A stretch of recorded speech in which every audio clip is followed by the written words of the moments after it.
La question qu'on me pose le plus souvent, c'est Thomas, quel outil IA utilises-tu le plus souvent et quel est ton préféré? Et la réponse est vraiment évidente pour moi, c'est Perplexity. J'utilise Perplexity tous les jours, plusieurs fois par jour, c'est juste mon outil numéro 1 en matière d'IA. Donc dans cette vidéo, je vais vous offrir le guide ultime de Perplexity. Je vais non seulement vous présenter toutes les fonctionnalités incroyables que propose Perplexity, mais aussi vous donner une multitude de prompts que j'utilise au quotidien, des méthodes et des techniques que vous pourrez utiliser pour être beaucoup plus efficace dans votre travail, pour apprendre davantage, pour être plus productif et potentiellement gagner plus d'argent. Voilà, cette vidéo est vraiment pensée pour être le guide définitif dont vous aurez besoin avec Perplexity. Donc allez, on commence par les fonctionnalités. Donc si vous êtes déjà familier avec l'outil, vous pouvez un peu avancer, mais attention, entre nous, je vais probablement dévoiler des fonctionnalités que même les utilisateurs quotidiens de Perplexity ne connaissent potentiellement même pas. Croyez-moi, il y en a beaucoup qui sont un peu cachés. Vous allez voir, mais ça pourrait bien changer complètement votre façon d'utiliser l'IA. Allez, on commence. Nous voilà sur perplexity.ai, lien dans la description, et on arrive sur une interface qui est plutôt basique, effectivement,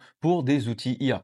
Donc, on a une petite fenêtre de texte ici qui va nous permettre d'envoyer un prompt, tout simplement. On peut très rapidement voir ici qu'on a un menu déroulant qui nous permet de choisir différents modes qui sont disponibles avec Perplexity. On a le mode automatique qui va en fait automatiquement choisir le mode le plus adapté pour vous. Donc ça, c'est super pratique. C'est le mode que j'utilise la plupart du temps. Donc je le laisse choisir pour moi. On a un mode avantage qui est disponible uniquement en pro, si je dis pas de bêtises. On a le mode de raisonnement. Donc ça va être des modes qui sont disponibles, comme vous le voyez ici, avec les modèles comme par exemple R1, qui est un modèle de raisonnement qui vient de chez DeepSeek, O3 Mini qui vient de chez OpenAI et 3.7 Sonnet qui récemment est aussi disponible en mode raisonnement. Donc en fait le raisonnement, ça va être une IA qui va d'abord créer un plan pour elle-même et ensuite suivre ce plan étape par étape. Donc en fait ça va être une multitude de prompts qui vont être exécutés selon un plan généré lui-même via un prompt que l'IA s'est passé pour elle-même, et en fait ça va donner un résultat bien plus complet et impressionnant. Vous connaissez très bien le raisonnement.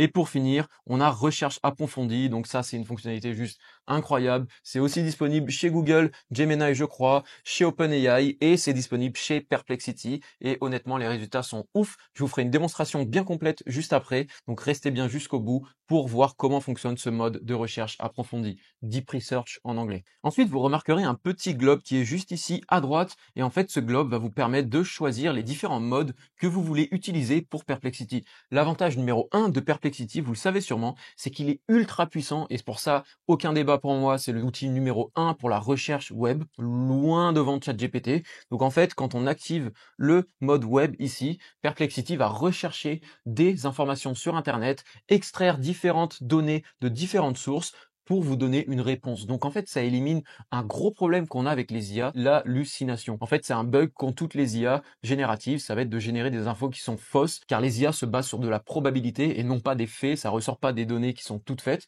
Donc on peut avoir des problèmes, mais en allant chercher des sources sur le web et en regardant ces sources avant de vous générer une réponse, avec Perplexity, il n'y a quasiment aucune hallucination. Donc toutes les informations que vous sort Perplexity sont quasiment juste à 100%. Bref, le mode web est juste excellent, je m'en sers quasiment tout le temps. On a ensuite le mode académique qu'on peut cocher. Donc là, vous voyez, quand je le coche, on a un petit chapeau à la place du web. Et en fait, c'est le même principe que la recherche web, sauf que ça va limiter la recherche de Perplexity à uniquement des sources qui sont classées académiques, donc des sources beaucoup plus fiables. Ça peut être par exemple des sites académiques, donc en fait des sites qui sont vraiment de confiance selon Perplexity, ou des sites gouvernementaux, ou voilà d'autres sources qui sont vraiment fiables sur Internet. Et pour finir, on a réseaux sociaux. Donc on peut aussi activer réseaux sociaux. On peut activer les trois ou en activer que deux, vous choisissez. Mais à ma connaissance, les réseaux sociaux se basent quasiment uniquement sur Reddit.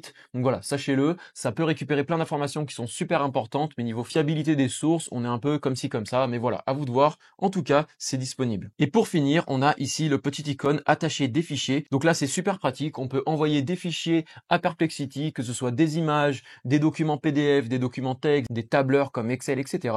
Et Perplexity va analyser ces fichiers comme le ferait ChatGPT et vous envoyer des réponses par rapport à ces fichiers. Donc ça, c'est super cool. Ok, donc maintenant, on a vraiment vu tout ce qui se passait sur l'interface de la page d'accueil de Perplexity, qui est en fait l'interface de base où on va pouvoir envoyer des prompts. Donc maintenant que vous connaissez les différents paramètres, on va s'intéresser à l'autre section qui est la section découvrir que vous avez ici à gauche. Avant de passer dessus, vous pouvez voir que sur l'interface de base, on a ici quelques petits onglets qui en fait ressemblent à de l'actualité. Date de la sortie de Samsung One UI 7, Nvidia annonce de nouvelles puces d'IA. En fait, ce que vous avez là, c'est la partie Discover. Et en fait, dans Discover, on a des actualités. Perplexity est un outil qui permet de faire de la recherche web et de formater ses réponses grâce à l'IA, donc c'est super puissant. Donc ils ont également proposé une section actualité. Honnêtement, je me sers vraiment pas mal de cette section actualité, car ce qui est vraiment top, c'est que par rapport à votre historique d'utilisation de Perplexity, Perplexity va être capable automatiquement de comprendre vos goûts et vos intérêts et de vous proposer des actualités qui correspondent à ce que vous recherchez habituellement. Donc ça c'est génial. Donc moi, comme vous l'imaginez bien, je recherche pas mal d'IA, de technologie et d'actualités un peu peut-être politiques de temps en temps. Il me propose du coup des actualités sur Samsung, sur Nvidia, rejette des droits d'auteur pour de l'art créé par l'IA, donc encore de l'IA, un peu de crypto, etc., etc. Et si je clique sur une actualité, vous allez voir que ça se présente sous la forme d'un espèce d'article de blog qui est honnêtement super bien fait. Et ce qui est vraiment ouf, c'est que c'est un article, une fois de plus, généré par Perplexity qui se base sur d'autres articles qu'on peut voir juste ici. Donc vous avez en fait les sources et quand on clique dessus, on arrive vraiment sur l'article qui a permis de créer l'article que vous avez. Donc en fait, c'est toujours un condensé de différentes actualités et c'est généré automatiquement pour vous et vous pouvez même générer les vôtres. Je vous remontrerai ça un peu plus tard. On peut sauvegarder l'article en cliquant en haut à droite, on peut aussi le partager, copier le lien de l'article pour l'envoyer à des amis, donc voilà, c'est plutôt complet. Honnêtement, allez y faire un tour, c'est vraiment pas mal et en plus c'est 100% accessible pour les utilisateurs gratuits. Allez, on continue avec la section espace, donc vous avez sur la gauche ici, juste en dessous de découvrir, espace. Et ce qui est vraiment cool ici, c'est qu'on peut créer en fait l'équivalent d'un GPT chez OpenAI. Laissez-moi vous expliquer. Vous avez ici en fait un espace. En fait, ça s'apparente à un assistant IA qui est spécialisé dans une tâche précise. Et ce qui est vraiment fort avec Perplexity, c'est qu'on peut en fait créer un espace et lui donner des instructions spécifiques. On peut lui donner des documents spécifiques, des liens spécifiques. Tout ça pour lui donner en fait une base de connaissances qui va lui permettre de nous aider au mieux dans notre tâche. Petit exemple ici pour ma formation qui sort très bientôt, je vous mettrai un lien dans la description si ça vous intéresse pour être dans la file d'attente et avoir une réduction. Je me devais en fait d'un point de vue légal, on va dire, parler de l'inclusivité dans l'intelligence artificielle et c'était un sujet honnêtement que je ne maîtrisais pas très bien et grâce à Perplexity, maintenant je maîtrise à fond le sujet car j'ai été capable de créer un espace ici avec des instructions et des fichiers. Donc vous pouvez voir par exemple ici que j'ai trouvé des fichiers en anglais sur internet qui parlaient de l'inclusivité dans l'intelligence artificielle et donc j'ai donné ce fichier à Perplexity. J'ai aussi donné quelques liens à Perplexity. Par exemple ici c'était un blog en anglais, donc j'ai donné ce blog à Perplexity et grâce à tout ça j'ai été capable de chatter, de parler avec un assistant qui avait en fait toutes les connaissances requises par rapport à ce sujet et qui pourrait répondre à toutes mes questions et qui m'a aidé ensuite à mieux comprendre et mieux maîtriser ce sujet. Donc voilà, ça c'était un exemple rapide pour vous donner un peu une idée du potentiel des spaces. Je sais que ça peut paraître un peu flou, mais restez bien jusqu'à la fin car juste après vous avoir présenté les autres fonctionnalités, je vais vous montrer un exemple concret de l'utilisation de Deep Research et de Space pour créer vraiment un assistant IA qui va changer drastiquement votre manière de travailler avec l'intelligence artificielle. Donc restez bien jusqu'au bout et on continue avec la suite qui est en fait la bibliothèque. Donc la bibliothèque Perplexity, c'est en fait tout simplement votre historique. Donc vous allez pouvoir retrouver un peu comme sur ChatGPT l'historique de toutes vos conversations. Et ce qui est plutôt cool, c'est que vous pouvez supprimer ces conversations, vous pouvez les ajouter à un espace, vous pouvez retourner sur ces mêmes conversations, supprimer des messages que vous avez potentiellement générés ou envoyés et reprendre ces différentes conversations. Et c'est plutôt cool car vous pouvez trouver assez facilement toutes les recherches que vous avez fait avec Perplexity. Et comme vous pouvez voir, moi j'utilise Perplexity vraiment tous les jours, je vous ai pas menti. Regardez, 20 avril, 20 février, 18 février. J'ai aucune idée de combien de conversations j'ai avec Perplexity. C'est plutôt impressionnant. Je pense que j'arriverai jamais jusqu'au bout. Vous pouvez également chercher quelque chose dans votre historique. Par exemple, j'ai tapé iPhone et vous pouvez voir que j'ai trouvé plusieurs résumés. Là, par exemple, j'avais perdu un iPhone. Bon, j'ai demandé à Perplexity comment je pouvais faire. Ça a été plutôt utile. J'ai retrouvé l'iPhone d'ailleurs. Bref, bibliothèque, tout votre historique et c'est plutôt pratique. Vous avez plein d'actions que vous pouvez faire. Et pour finir, on a la section page. Et en fait, page, ça va vous permettre de transformer une conversation en un article. Vous vous rappelez tout à l'heure, je vous ai montré un petit article sur Nvidia et je vous ai dit que vous pouvez créer le vôtre. En fait, c'est exactement ce que vous pouvez faire ici dans la section page. Quand vous avez par exemple une conversation avec Perplexity où vous avez essayé de comprendre quelque chose qui était assez complexe ou alors vous avez vraiment recueilli plein d'informations sur de l'actualité, vous pouvez transformer cette conversation en une page et cette page ressemblera à ceci. Donc ça, c'est un exemple que je vous avais fait il y a longtemps quand je vous avais présenté Perplexity pour la première fois sur ma chaîne. Et en fait, comme vous le voyez, on crée une page qui ressemble à une page d'article. Et ce qui est vraiment super, c'est que cette page, vous pouvez ensuite la publier et la partager. Et en fait, cette page, vous voyez, est publiée. Et si je copie le lien et que je vais en navigation privée comme ceci, on aura accès à la page et on peut même voir que ça a été organisé par Thomas BSSH. Donc c'est mon pseudo sur Perplexity. Et on peut comme ça, en un clic, créer une page qui s'apparente à une page d'article, de blog. Donc ça, c'est vraiment top. Si vous avez des informations qui ont été vraiment intéressantes pour vous et que vous voulez garder pour plus tard, transformez votre conversation en page et vous pourrez reconsulter cette même page de manière ultra simple et ultra pédagogique. Ok, maintenant, on parle d'autre chose, c'est l'application Perplexity. Donc comme ChatGPT, Perplexity a sa propre application. Vous pouvez la télécharger sur iPhone, sur Android, il n'y a aucun souci. Et honnêtement, elle est vraiment top. Elle est tout aussi impressionnante que la version sur l'ordinateur et elle a quelques petites fonctionnalités en plus, donc je vous en parle tout de suite. La première, c'est forcément l'utilisation de la caméra. Donc ce qui est vraiment top, c'est que vous pouvez, en appuyant sur le petit bouton en bas à droite, vous pouvez accéder à la caméra et comme vous le voyez, je suis capable de prendre en photo plus ou moins n'importe quoi qui est en face de moi et l'envoyer à Perplexity et lui poser une question en direct par rapport à ce que je suis en train de voir. Donc ça, c'est plutôt cool. Voilà, je vous laisse essayer. Vous allez voir, c'est vraiment sympa. Il y a plein de petits cas d'usage qu'on peut inventer avec cette fonctionnalité. Ensuite, on a également un mode vocal. Donc, ils ont sorti ce mode il n'y a pas très longtemps et honnêtement, il est plutôt bluffant. Et moi, ce que j'adore avec ça, c'est que quand j'ai une question rapide, j'ouvre Perplexity, je lui pose la question à l'oral et il va, exactement comme sur l'application sur l'ordinateur, aller chercher des informations sur le web. Donc là, regardez, je vais vous montrer un exemple avec une question toute bête. Comment s'est débrouillée l'équipe de France dans le dernier tournoi des 6 nations? France won the last Six Nations tournament, securing the title with a 35-16 victory over Scotland. They set a new tournament record with 30 tries and ended the tournament with 18 points, just ahead of England.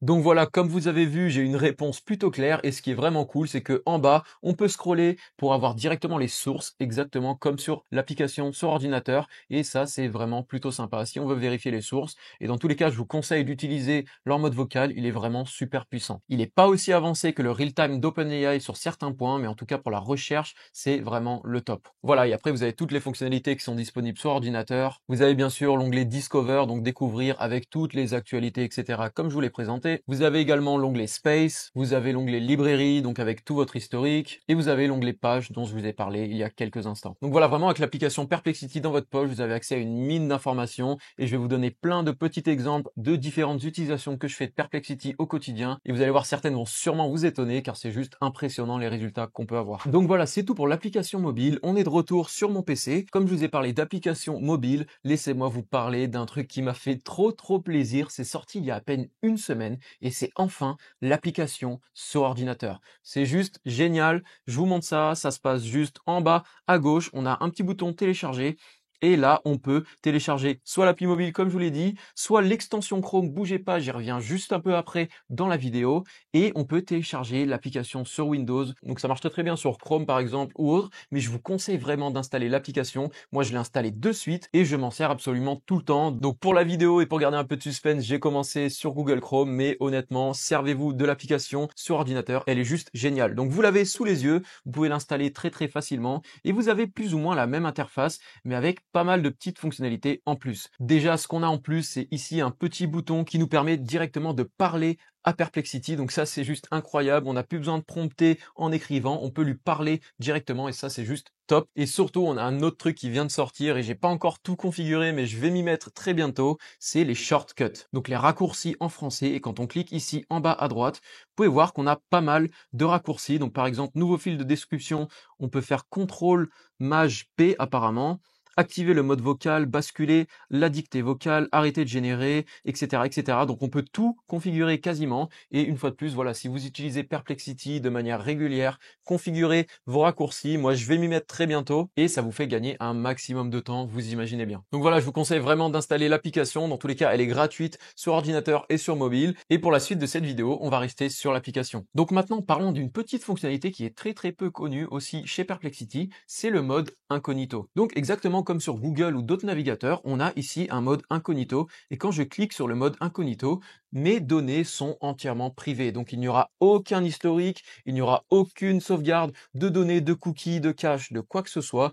toutes les informations que je vais échanger avec Perplexity ici et les recherches qui sont faites par Perplexity sur Internet, pour moi, sont 100% anonymes. Ok, on revient au mode normal et maintenant laissez-moi vous parler un peu des paramètres car il y a pas mal de choses qui sont plutôt intéressantes. Donc les paramètres se trouvent en bas à gauche, juste à côté de notre profil. On clique dessus et on arrive sur cette page de paramètres. Donc laissez-moi passer rapidement les paramètres qui sont importants. Ici on a le thème et moi je le garde en mode sombre parce que honnêtement en mode lumière ça me fait mal au crâne. Donc bref, à vous de choisir. On peut choisir la langue de l'interface, la langue de la réponse. Moi je vous conseille de le laisser en automatique car moi perso j'aime bien faire anglais, français ou même d'autres langues dans certains cas, mais vous pouvez bloquer la langue avec laquelle les modèles IA vont vous répondre, donc ça c'est à vous de voir. On a un menu de saisie automatique, donc là c'est comme sur les navigateurs, des fois quand on commence à taper une recherche sur Google, on a des suggestions, même chose avec Perplexity. Ensuite on a le compte client, donc là c'est votre photo, nom d'utilisateur, etc. Pas très intéressant. On a par contre une petite subtilité juste ici, c'est conservation des données IA, donc en fait si vous l'activez, vous permettez en fait à Perplexity d'utiliser vos données pour améliorer leur service. Donc voilà, à vous de voir si vous voulez l'activer ou non. Personnellement, je ne l'ai pas activé. Ici, on a ensuite abonnement, donc pour gérer l'abonnement si vous voulez passer en pro. Et on a ici modèle IA. Donc là, en fait, ça nous permet de choisir les modèles IA. Donc avant, on pouvait choisir par défaut un modèle, mais ce n'est plus le cas car maintenant, quand on clique ici, on est directement renvoyé à l'accueil. Et en fait, c'est ici qu'on peut choisir avant de commencer à utiliser Perplexity quel modèle on veut utiliser. Moi, personnellement, par défaut, j'utilise Claude 3.7 Sonnet. Je le change en fonction de mes besoins. Et en tout cas, ce qui est cool, c'est que ici, ils importent à chaque fois quasiment tous les modèles qui sont disponibles en ligne. Donc voilà, on a tous les modèles ici. On a Sonar, Claude 3.7, GPT-4o, Gemini de chez Google, Grok 2, le Grok 3 devrait bientôt sortir. On a juste à attendre qu'ils le mettent disponible sur l'API chez xAI et il sera disponible automatiquement en quelques instants sur Perplexity. Croyez-moi, ils sont super réactifs. Et on a également accès à des modèles de raisonnement ici, comme je vous ai montré tout à l'heure, R1 de chez DeepSeek et O3 Mini de chez OpenAI. Donc voilà, tout ça est disponible directement depuis Perplexity. On a ensuite des modèles de génération d'images, car oui, Perplexity peut générer des images et j'y reviens juste après. Donc ici, on a différents modèles. On a Flux One qui est, selon moi, le meilleur. Je vous ai d'ailleurs sorti une vidéo il n'y a pas très longtemps où je vous montre comment générer des images ultra réalistes avec votre propre visage grâce à Flux. Donc je vous conseille d'aller faire un tour sur cette vidéo si ça vous intéresse. Et en tout cas, ce même modèle est disponible dans Perplexity directement. Donc ça, c'est plutôt cool. On a aussi DALL-E 3 de chez OpenAI. Et après, on a quelques autres paramètres qui sont pas très intéressants. Je passerai juste rapidement sur deux points. Ils ont un Discord et je vous conseille d'aller faire un tour sur leur Discord si vous avez la moindre question. La team est super réactive, la communauté est juste géniale. Et pour finir, on a ici les recommandations. Donc en fait, ça vous permet de parrainer un ami. Donc ça vous permet de générer un code. C'est pas du tout de l'affiliation, c'est juste du parrainage. Donc c'est plutôt cool. Et du coup, petite parenthèse, si ça vous intéresse d'essayer Perplexity en mode pro à moitié prix, je vous mets le lien que vous avez sous les yeux dans la description. Donc en fait, ça vous fait 10 € d'économiser. Donc en fait, ça vous fait un abonnement à moitié prix pour un mois et ça me fait exactement la même chose de mon côté. Donc voilà, si ça vous intéresse, c'est disponible. Comme ça, vous pourrez tester Perplexity en mode pro à moitié prix. Allez, maintenant, je vais vous montrer ce que je vous ai promis, c'est comment générer des images avec Perplexity. Car oui, c'est possible. Je sais qu'il n'y a pas beaucoup de gens qui sont au courant, mais on peut générer des images avec Perplexity. Alors, petite chose à savoir, c'est qu'en fait, ce n'est pas intégré directement dans le modèle. Donc si je dis à Perplexity, par exemple, donne-moi une image d'un chat, il va me répondre, je suis désolé, mais je ne peux pas générer, produire, éditer, manipuler ou créer des images, bla bla bla bla bla. En fait, c'est complètement faux. C'est juste que c'est pas directement intégré dans les modèles génératifs de Perplexity, mais c'est une fonctionnalité qui est disponible et je vous montre comment on fait. En fait, on a juste ici, à droite, si vous remarquez, générer une image. Donc, ce que je peux faire après avoir commencé une conversation, c'est générer une image juste ici. Et là, j'ai différents styles qui sont disponibles. Donc, par exemple, si je clique sur photographie, il va me générer une image qui est en lien par rapport à ma conversation. Donc ça peut paraître un peu bizarre comme ça, mais là vous voyez, il m'a généré une image. Donc ça c'est une image qui vient d'être générée. On peut voir ici qu'elle a été générée par Flux, car c'est effectivement le modèle de génération d'images que j'ai présélectionné dans mes paramètres, je vous ai montré ça juste avant. Et là, j'ai une image d'un petit chat roux qui est honnêtement vraiment pas mal, car effectivement, c'est grâce à Flux. Maintenant, je vais vous montrer une petite technique pour générer vraiment les images que vous voulez, et non pas juste une image en rapport avec la conversation. Donc pour ce faire, on va réouvrir une conversation, et là, par exemple, je vais lui dire exactement la même chose. Donne-moi une image d'un chat qui joue au poker. Voilà, un truc un peu plus farfelu. Donc là, pareil, il va me trouver des images sur Internet, mais il va me dire je ne peux pas générer directement une image, blablabla. Bla, bla, bla, bla. Pas de souci. On clique ici sur générer une image. Et là, à la place de sélectionner un mode, ici, on va sélectionner en fait ce petit icône. Et là, comme vous le voyez, on peut avoir directement un prompt qui va nous permettre de générer une image de chat qui joue au poker. Donc petite astuce ici, avant de générer l'image, je vais dire à Perplexity, fais des recherches sur le web pour trouver les meilleures pratiques pour écrire un prompt pour Flux One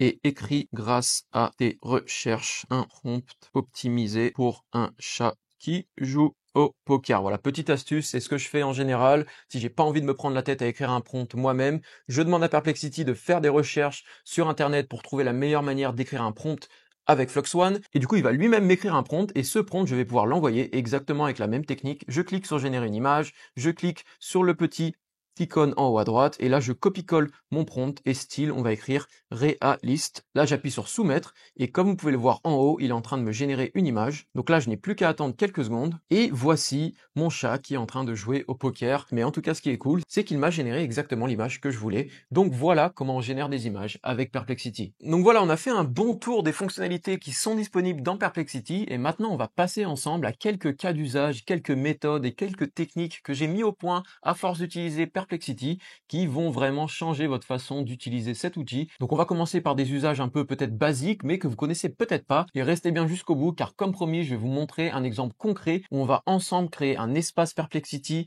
grâce à des documents qu'on va générer avec Deep Research, qui est d'ailleurs un espace que j'ai toujours voulu faire, mais que j'ai jamais pris le temps de faire, et on va le faire ensemble. Comme ça, je vais vous montrer vraiment le plein potentiel de cette fonctionnalité. Donc voilà, avant ça, laissez-moi vous montrer quelques petits exemples. Donc un des premiers exemples d'usage qui est vraiment top avec Perplexity, c'est de vérifier des faits. On peut tomber sur tellement d'informations sur Internet, que ce soit des tweets qui sont un peu foireux, que ce soit sur Reddit ou même sur des journaux. En fait, Perplexity est vraiment top, car je peux lui demander très simplement de vérifier un fait d'actualité. Et comme je vous l'ai dit, Perplexity se base sur des sources qu'il trouve sur Internet. Donc ça va être pour moi très facile de juger le vrai du faux grâce à Perplexity. Personnellement, dès que je tombe sur une actualité, dès que je tombe sur des rumeurs, sur quelqu'un qui me dit quelque chose dont je suis pas trop sûr, je tape sur Perplexity ou je sors mon téléphone, je vérifie, je vais dans la liste des sources, je clique, et si je suis convaincu, au moins je me fais une idée réelle de la véracité des faits qu'on me dit à droite à gauche. Donc voilà, ça c'est le premier usage que j'utilise tout le temps avec Perplexity, et qui est vraiment propre à Perplexity de par sa fonctionnalité search sur Internet qui est vraiment la plus puissante sur le marché. Ok, deuxième chose avec Perplexity qui est vraiment puissante, c'est sa capacité à expliquer des concepts qui sont un peu durs à appréhender certaines fois. Et je m'en sers absolument à chaque fois. Dès qu'il y a quelque chose que je comprends pas bien, je vais voir Perplexity, je lui parle du problème ou du concept que j'ai du mal à comprendre, et ce qu'il va faire, c'est qu'il va trouver des informations sur Internet, donc qui sont exactes, et me reformuler tout ça pour répondre exactement à ma demande et pour vraiment appuyer sur le point sur lequel je bloque pour m'expliquer le concept de manière ultra simple. Ici, vous avez un exemple que j'ai retrouvé dans mon historique, donc dans la bibliothèque. C'est en fait un exemple tout bête. Je sais pas si vous avez vu le film Las Vegas 21, je crois qu'il s'appelle. Bref, à un moment dans ce film, il y a un petit passage où il y a en fait le professeur qui explique un problème un peu de statistique, où il va montrer 3 portes à ses élèves. Il va ensuite dire que derrière, il y a 2 chèvres et une voiture. Il va demander à un élève de choisir une porte. Il va ensuite ouvrir une porte au hasard avec une chèvre derrière, et il va le demander à l'élève s'il veut garder la porte qu'il a choisie ou changer sa porte. Et en fait, apparemment, statistiquement, c'est beaucoup mieux de changer, et moi j'avais du mal à comprendre ça. Et grâce à Perplexity et ses explications, donc là c'est en anglais pour le coup, j'ai pu comprendre après plusieurs questions, j'ai pas compris, il m'a expliqué et j'ai fini par comprendre pourquoi d'un point de vue des probabilités, c'est mieux de changer de porte. Bref, petite anecdote, mais voilà, c'est bien pour vous montrer que Perplexity est vraiment au top quand il s'agit d'expliquer des concepts qui sont un peu compliqués, car une fois de plus, il se base sur des sources fiables, et d'ailleurs vous avez toutes les sources qui sont juste devant vous et vous pouvez les vérifier. Donc voilà, pour ça c'est le top, je vous le conseille fortement. Un autre cas d'usage qui est juste incroyable avec Perplexity, c'est qu'il peut venir scanner tout le contenu d'un URL que vous lui donnez, donc en fait d'un lien d'une page web, et vous expliquer tout ce que vous voulez savoir sur cette page web. Donc ça c'est juste génial. Personnellement, c'est qu'un cas un peu concret, mais moi je m'en sers de fou pour de la programmation. Effectivement, je suis aussi programmeur de base, et en fait vous avez plein de cas. Vous pouvez lui demander par exemple de vous expliquer des articles, des actualités ou ce que vous voulez, mais moi par exemple, Un cas que j'adore faire, c'est quand il y a une nouvelle librairie ou quelque chose que je comprends pas bien, ou alors j'ai tout simplement la flemme de lire une documentation par rapport à du code. Ce que je peux faire, c'est que je viens copier-coller la page de la documentation qui m'intéresse. Je vais sur Perplexity, je lui dis explique-moi cette page en termes simples pour un novice en code. Bon, bien sûr, je lui dis pas ça, mais c'est juste pour vous montrer l'exemple. Et en fait, ce qui est ultra cool, c'est qu'il va pouvoir en quelques secondes analyser cette page. Et là, regardez, il me ressort exactement toutes les commandes qui sont sur la page. Donc là, par exemple, si je regarde cette commande, npm create vite @latest, c'est exactement la commande qui est sur cette page. Donc, ce qui est plutôt cool, c'est que vous pouvez vraiment envoyer n'importe quel lien, n'importe quelle information, n'importe quelle page web qui vous pose problème ou que vous avez la flemme de lire, et Perplexity va tout analyser et répondre à vos questions précisément en se basant uniquement sur les données de cette page. Donc ça, fonctionnalité de fou, je vous conseille vraiment d'essayer. Ok, donc juste avant de vous montrer ce fameux exemple avec Deep Research et Perplexity Space, je reviens sur ce que je vous ai promis juste avant, c'est de vous parler du plugin Perplexity. Effectivement, Perplexity a un plugin pour Google Chrome, vous l'avez disponible en cliquant juste ici. Moi, je l'ai déjà installé et honnêtement, c'est plutôt incroyable. Donc ce plugin, il est juste là, regardez, je clique dessus et en fait, ce qui se passe, c'est juste tout simple mais en même temps incroyable.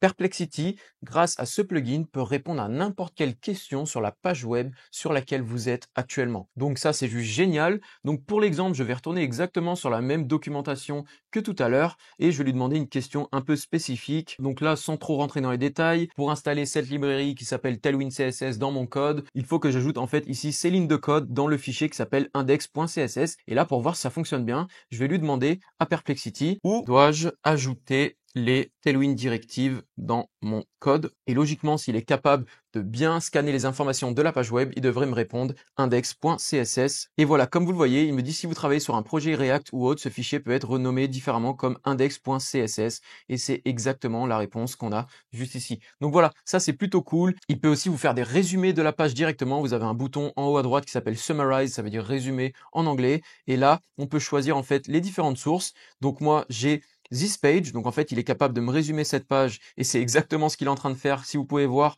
il me sort exactement les mêmes commandes. On peut aussi lui demander de résumer carrément this domain en entier, donc c'est-à-dire qu'il va scanner l'entièreté du site web pour répondre à vos questions. Donc voilà, c'est plutôt cool. Le plugin, je vous conseille de le tester, ça peut vous faire gagner pas mal de temps dans certains cas honnêtement. Ok, donc on a vraiment fait le tour des fonctionnalités. Il en reste juste une, donc je vous fais une toute petite parenthèse avant de passer à la démonstration avec Space et Deep Research comme je vous ai promis. Il s'agit en fait de l'API. Donc en fait ici sur le site, on a directement accès à l'API. En fait, l'API nous permet d'utiliser les fonctionnalités de Perplexity en dehors de Perplexity. Donc c'est super pratique si vous voulez créer des automatisations par exemple avec Make ou alors créer des services sur votre propre application. Mais comme c'est un peu plus poussé et un peu plus technique, je voulais pas parler de ça dans cette vidéo. Mais en tout cas, si ça vous intéresse, dites-le moi en commentaire. J'ai hâte de voir si ça vous intéresse et nous on passe direct à la suite. Ok, donc c'est parti. Comme promis, on va ensemble créer un space de zéro. Et en fait, c'est un space que j'ai toujours voulu créer, mais j'ai jamais pris le temps de le faire vraiment. Je me trimballais un prompt à chaque fois à la place. Donc on va se rendre dans espace ici. On va créer un nouvel espace et en fait cet espace va être là pour m'aider à écrire de meilleurs titres pour mes vidéos YouTube. Donc voilà, comme vous voyez, c'est vraiment un cas d'usage concret, donc j'ai absolument rien préparé à l'avance et je voulais vraiment vous montrer en direct comment je ferai pour créer un space grâce à la fonctionnalité Deep Research de Perplexity et donc je vais tout vous expliquer étape par étape. Donc vous avez compris, on va créer un space qui va m'aider à écrire de meilleurs titres pour mes vidéos YouTube. Donc si vous êtes étonné, bien sûr que je me sers de l'IA pour rédiger mes vidéos YouTube, que ce soit les titres, les scripts et même les vignettes, car honnêtement, qu'est-ce que ça ferait de moi qui me prétend expert IA si j'utilise même pas l'IA dans mon travail. Donc bref, assez parlé, première chose qu'on va faire, c'est se rendre ici sur l'accueil et on va du coup cocher le modèle recherche approfondie. On va ici activer absolument toutes les sources d'informations et on va envoyer un petit prompt tout simple à Perplexity. Action, tu vas faire des recherches approfondies sur le web pour réunir les meilleures pratiques pour écrire des titres de vidéos YouTube. Voilà, ça c'est fait. On va lui donner un petit rôle. Hop, ensuite on va lui écrire étape. Rédiger un document clair et complet qui sera un véritable guide pour écrire les meilleurs titres de vidéos YouTube au monde. Voilà, rien que ça. Donc on n'hésite pas à être vraiment dramatique, on n'hésite pas à bien structurer son prompt, etc., etc.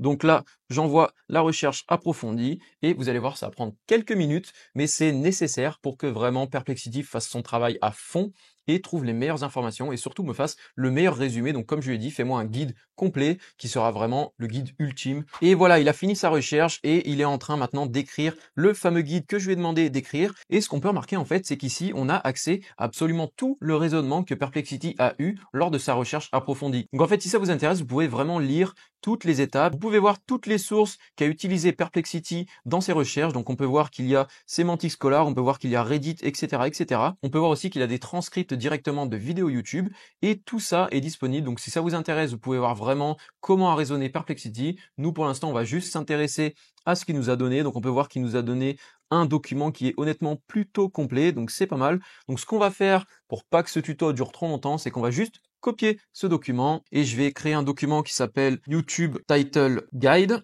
Voilà, on va pas se prendre la tête et là je vais simplement copier-coller le résultat que m'a donné Perplexity. Donc faites attention car quand vous copiez avec le bouton, vous avez aussi toutes les sources. Donc on va bien s'assurer de retirer toutes les sources et là logiquement je devrais avoir absolument tout ce qu'il me faut dans ce document. Donc c'est super, je sauvegarde le document, donc le document il est juste là, et maintenant on va aller sur Space. Donc voilà, maintenant on a notre guide qui va nous permettre en fait d'avoir une base sur laquelle va s'appuyer notre assistant qu'on va créer via Space pour écrire des titres optimisés YouTube. Donc c'est un peu le principe, vous avez compris. Maintenant on se rend dans Espace, on va créer un nouvel espace, instructions personnalisées, ça on en a besoin, et mon prompt le voici. Donc toujours pareil, hein, j'ai donné différentes sections. Action, génère des titres YouTube ultra cliquables, on n'hésite pas à être vraiment dramatique, qui captent immédiatement l'attention, blablabla. Étape très important, lis entièrement 20 fois le document YouTube Title Guide.txt. Effectivement, c'est important de faire référence au document qu'on va lui donner pour vraiment obliger l'assistant à d'abord lire le document en entier et ensuite s'en servir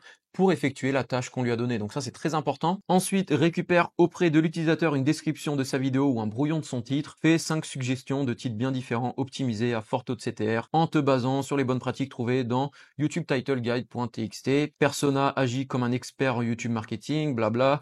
Contexte, la vidéo cible un public et quelques petites contraintes. Donc là, je peux cliquer sur continuer et voici mon space qui est déjà prêt. Mais avant de commencer à l'utiliser, on va bien sûr ajouter notre fichier. Donc pour ce faire, je clique ici sur fichier, je clique sur ajouter des fichiers et là je vais pouvoir aller chercher le fichier que j'ai créé qui s'appelle YouTube Title Guide.txt.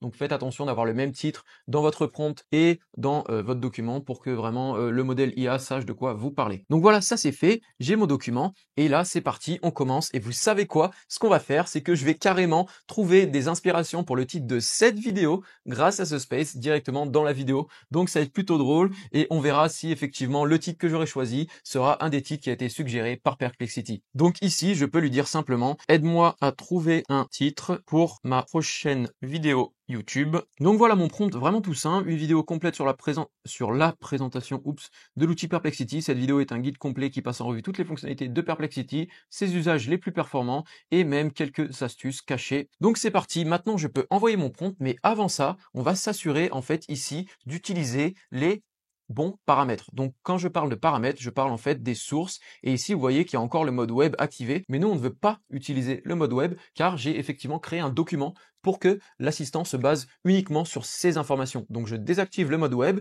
et je laisse par contre activer cet espace, donc inclure les fichiers et les liens de cet espace. Donc voilà qui est fait. Effectivement, il parle de liens et je pourrais également trouver des articles qui sont pertinents sur l'écriture de titres YouTube de manière optimisée et ajouter en fait le lien de ces articles juste ici. Donc là en fait je peux taper l'URL de mon lien, l'ajouter et ça fonctionnera exactement de la même manière qu'avec mon document. Bref, on va tester ça directement et on va voir ce que ça donne. Et là, vous pouvez voir des titres qu'il m'a proposés. Perplexity décrypté, guide complet et astuces cachées. Tout savoir sur Perplexity, le guide ultime. Honnêtement, celui-là, il est simple et efficace.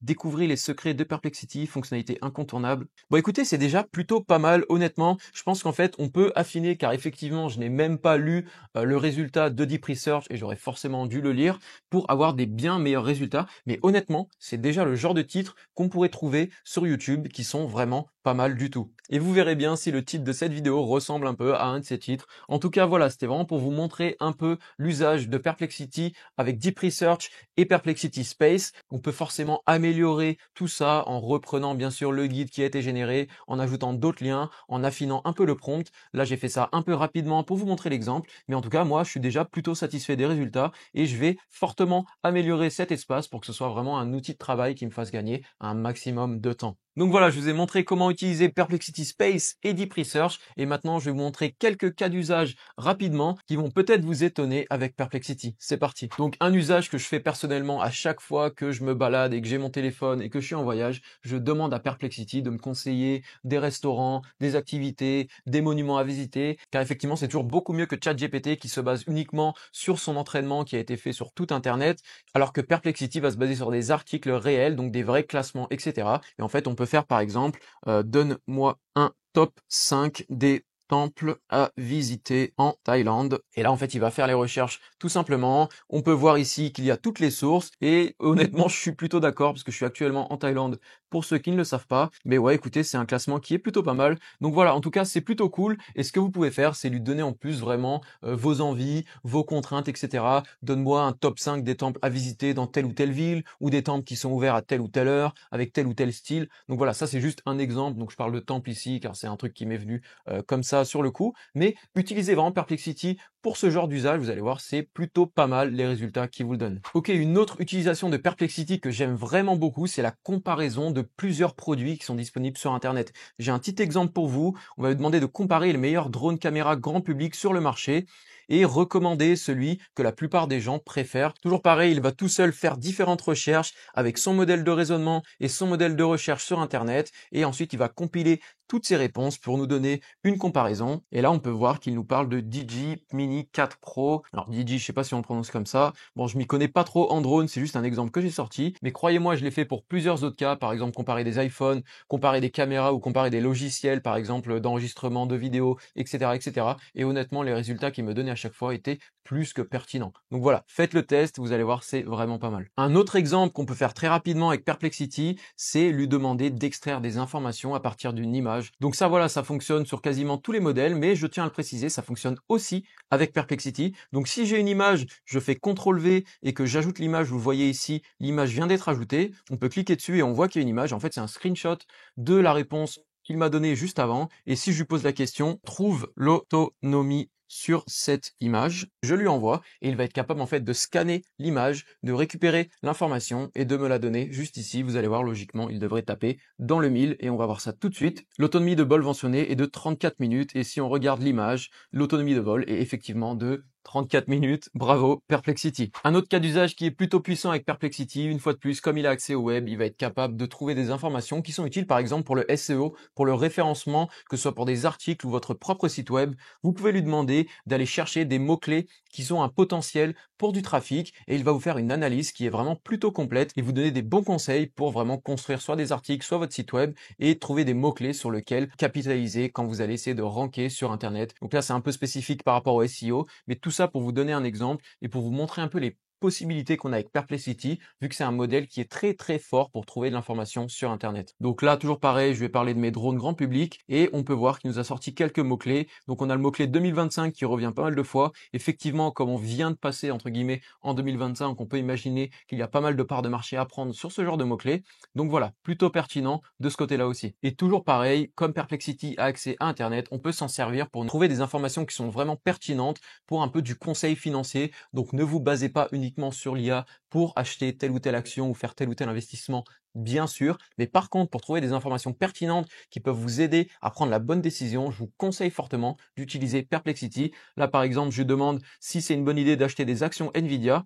Logiquement, il va être plutôt neutre dans sa réponse, mais il va nous donner des analyses fondamentales. Voilà, chiffre d'affaires annuel, bénéfices nets, marge brute, santé financière, segment porteur, etc. Donc voilà, il nous donne pas une réponse en mode oui, achète, non, achète pas. Bien sûr, aucun modèle IA ne fait ça. Par contre, il va donner vraiment toutes les données qui pourraient être utiles pour nous aider à prendre une bonne décision. Donc ça, c'est juste génial. Donc voilà, c'était quelques petits exemples que je souhaitais vous montrer. En tout cas, je pense qu'on a vraiment fait le tour avec cette plateforme de Perplexity. Une fois de plus, j'ai aucune affiliation avec Perplexity et j'aimerais bien honnêtement, mais ça n'existe même pas. Mais je tenais vraiment à vous parler de cet outil car on m'a souvent demandé quel était l'outil que j'utilisais le plus et c'est clairement Perplexity que je viens de vous présenter aujourd'hui. J'espère que cette vidéo vous a vraiment plu, j'espère que ça vous a convaincu autant que je suis convaincu que cet outil est vraiment juste au top. En tout cas, n'hésitez pas à me dire ce que vous en pensez dans les commentaires, n'hésitez pas à me dire si j'ai raté quelques fonctionnalités, honnêtement ça m'étonnerait mais c'est pas impossible du tout. Donc voilà, j'ai hâte de vous lire. Une fois de plus, si cette vidéo vous a plu et si vous voulez pas rater d'actualité sur l'intelligence artificielle, abonnez-vous, likez cette vidéo, ça me fera super plaisir. Merci d'avoir regardé cette vidéo jusqu'au bout. J'ai hâte de vous revoir sur la prochaine et on se dit à très bientôt. Ciao!